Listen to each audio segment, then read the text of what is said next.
എൻ്റെ 4:30 ആയപ്പോൾ ആദ്യത്തെ കുട്ടി ഇങ്ങോട്ട് വരാൻ പ്രയാസം തോന്നി. അത് ഞാനും ഭാര്യയും കൂടി ചേർന്ന് എടുത്തു.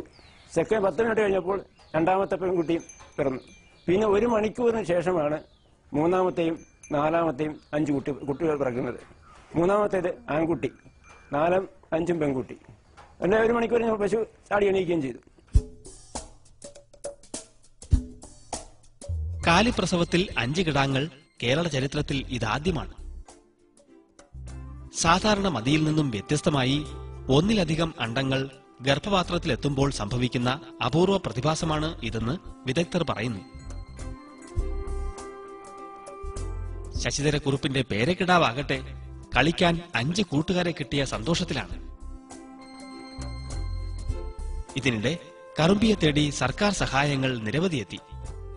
ക്ഷീരവികസന വകുപ്പിന്റെ പാൽപാത്രങ്ങൾ, മൃഗസംരക്ഷണ വകുപ്പിന്റെ മരുന്നുകളും കാഫ് കിറ്റുകളും, ലൈഫ് സ്റ്റോക്ക് ഡെവലപ്മെന്റ് ബോർഡിന്റെ 1 ടൺ വൈക്കോലും ഒക്കെയും വടക്കത്ത് വീട്ടിലെത്തി.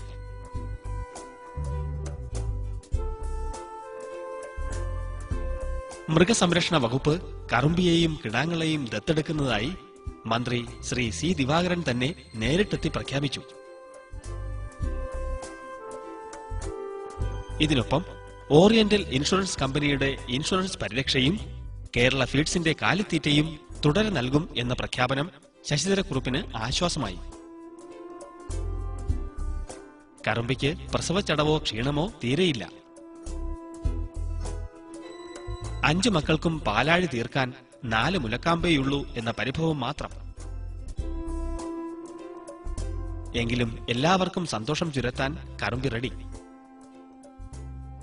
പശു വളർത്തലിലെ ബോണസുകളാണ് പശുക്കുട്ടികളെങ്കിൽ കുറുപ്പിന് ഒറ്റയടിക്ക് 5 ബോണസുകളാണ് ലഭിച്ചിരിക്കുന്നത്. പശുവിന്റെയും കിടാങ്ങളുടെയും കീർത്തി കടൽ കടക്കുന്നു എന്നാണ് ഏറ്റവും ഒടുവിൽ ലഭിച്ച വാർത്തകൾ. കുറുപ്പിനും കിടാങ്ങൾക്കും എല്ലാ ഭാവങ്ങളും നേരാം.